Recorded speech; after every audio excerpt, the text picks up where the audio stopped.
वो आप सब समझ सकते हैं।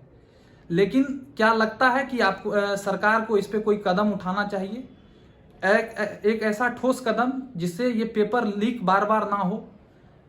जो विद्यार्थी की आशाएं हैं, उम्मीद हैं, जिसको लेकर विद्यार्थी तैयारी करती है, कि उन पे लाठियां बरसाने का आदेश दिया। जब प्रदेश के मुख्यमंत्री से पूछा गया कि छात्रों पे लाठियां बरसाई गई है और आप इस पे क्या कहना चाहते हैं, तो उन्होंने ऐसे चकित तरीके से मीडिया को कहा कि लगता है उन्हें कुछ पता ही नहीं, वो प्रदेश में है ही नहीं, या वो प्रदेश में रहने के बावजूद भी वो आएगा। अगर ऐसा नहीं हो पाता है, अगर बार बार परीक्षा होने के बावजूद पेपर लीक होगी, तो इससे अच्छा है कि परीक्षा ले ही ना, डायरेक्ट भर्ती करवा दे, हर सीट के लिए एक कीमत तय कर दे और आप इस कीमत पे सक्षम है तो पैसा दे के आप वो नौकरी पाइए। ना फॉर्म भरने का झंझट हो, ना पढ़ने का झंझट हो, ना लोग इस उम्मीद में बैठे रहें कि हम फॉर्म भरेंगे, हम एग्जाम देंगे और मेरा नमस्कार, मैं अनुराग शांडिल्य और आप देख रहे हैं द MM न्यूज नेटवर्क। पिछले कुछ दिनों से प्रदेश में ठंड काफी बढ़ चुकी है और इस ठंड में जब छात्र अपनी मांग को लेकर धरना प्रदर्शन करते हैं, तब उन पे लाठियां बरसाई जाती है। लाठियां इस तरह से बरसाई गई जिस तरह वो कोई अपराध किया हो और वो अपने नाजायज मांग को लेकर सड़क पे आए हो, लेकिन मांग उनकी जायज है। लाठियां बरसाते वक्त पुलिस को भी न दया आई और न सरकार को कि उन पे लाठियां बरसाने का आदेश दिया। जब प्रदेश के मुख्यमंत्री से पूछा गया कि छात्रों पे लाठियां बरसाई गई है और आप इस पे क्या कहना चाहते हैं, तो उन्होंने ऐसे चकित तरीके से मीडिया को कहा कि लगता है उन्हें कुछ पता ही नहीं, वो प्रदेश में है ही नहीं, या वो प्रदेश में रहने के बावजूद भी वो प्रदेश में क्या घटना घट रही है उसके बारे में कुछ उनको पता ही नहीं। एक और जनाब से जब पूछा गया है कि छात्रों पे लाठियां बरसाई गई, आप इस पे क्या कहना चाहते हैं, तो वो ऐसे कहते हैं कि ये तो रेगुलर होते रहता है। उनको ऐसा लगा कि छात्रों पे लगभग रोज लाठियां बरसाई जाती है और ये आम बात है, उसके लिए कोई बड़ी बात नहीं। हो भी क्यों ना उसके लिए बड़ी बात, क्योंकि उनके जो बच्चे हैं वो यहाँ थोड़ी ना पढ़ते हैं, या वो बिहार में नौकरी करने थोड़ी ना आएंगे, या बिहार के किसी भी फॉर्म को थोड़ी भरेंगे जो उनको गम हो इस बात को लेकर। लेकिन बात यह है कि लगातार एग्जाम होती है और एग्जाम होने के बावजूद परीक्षा का पेपर लीक हो जाता है, यह सबसे बड़ी समस्या है। जब पिछले दिनों शिक्षा मंत्री के एक इंटरव्यू में उनसे पूछा गया कि प्रदेश में बार बार एग्जाम के पेपर लीक हो रहे हैं, आप उन पे क्या कहना चाहते हैं, तो उन्होंने इस तरह से बताया कि वो किसी अच्छे डेटा का कंपेयर कर रहे हैं, उनका ग्रोथ रेट इतना अच्छा है।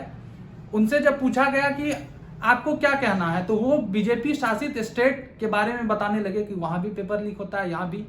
तो उनको ऐसा वो मतलब इस तरह से बताया कि वहां पेपर लीक होता है तो मेरे यहाँ हो गया तो कौन सी बड़ी बात होगी।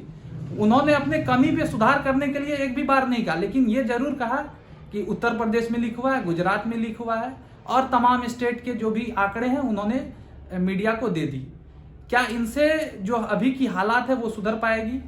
क्या बार बार परीक्षा के पेपर लीक होने पे छात्र जो हैं, जिस तरह से वो प्रयास करके एग्जाम देते हैं, फिर बार बार पेपर लीक हो जाती है, उनमें अगर बड़ा बदलाव नहीं हुआ तो ये जो छात्र हैं, ये जो राज्य के देश के भविष्य है, इनमें सुधार हो पाएगा?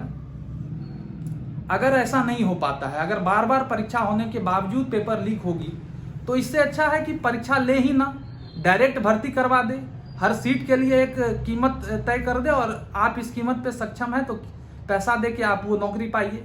ना फॉर्म भरने का झंझट हो, ना पढ़ने का झंझट हो, ना लोग इस उम्मीद में बैठे रहें कि हम फॉर्म भरेंगे, हम एग्जाम देंगे और मेरा सिलेक्शन होगा। जो लोग कैपेबल होंगे, सक्षम होंगे, वो पैसा लेके नौकरी पाएंगे, जो लोग नहीं हो पाएंगे वो नहीं पाएंगे। अभी जिस तरह से माहौल है कि बार बार एग्जाम होने के बावजूद परीक्षा का पेपर लीक हो रहा है। पिछले दिनों BPSC का पेपर लीक हुआ, फिर से दोबारा एग्जाम करवाया गया। 8 साल में दूसरी बार, पहली 2014 में जो है बिहार CGL का फॉर्म आया था, उसके बाद 8 साल बाद अभी फॉर्म आया था और 23 और 24 दिसंबर को परीक्षा हुई, जिसमें 23 दिसंबर वाली परीक्षा की एक पाली का पेपर लीक हो गया। उसमें उस पेपर लीक होने के कारण जो है छात्रों ने धरना प्रदर्शन किया। धरना प्रदर्शन में उन्होंने मांग रखा कि पेपर को रद्द करवा के दोबारा पेपर करवाया जाए, लेकिन सरकार जो है उनकी मांगों को सुनने के बजाय उन पे बेतहाशा लाठियां बरसाई। और ये ठंड में जब किसी पे लाठी बरसेगी तो आप सोच सकते हैं कि किस तरह से मतलब हम सब इंसान हैं, हम सब भावना को समझ सकते हैं और किस तरह से उन पे क्या दर्द गुजरी होगी वो आप सब समझ सकते हैं। लेकिन क्या लगता है कि आपको सरकार को इस पे कोई कदम उठाना चाहिए, एक ऐसा ठोस कदम जिससे ये पेपर लीक बार बार ना हो। जो विद्यार्थी की आशाएं हैं, उम्मीद हैं, जिसको लेकर विद्यार्थी तैयारी करते हैं, क्या वो आशाएं जो है वो टूटना नहीं चाहिए। सरकार से हमारी यही अनुरोध रहेगी कि इस पे कोई बड़ा कदम उठाए और छात्रों के भविष्य के साथ खिलवाड़ ना करे। तब तक के लिए धन्यवाद और देखते रहिए द MM न्यूज़ नेटवर्क।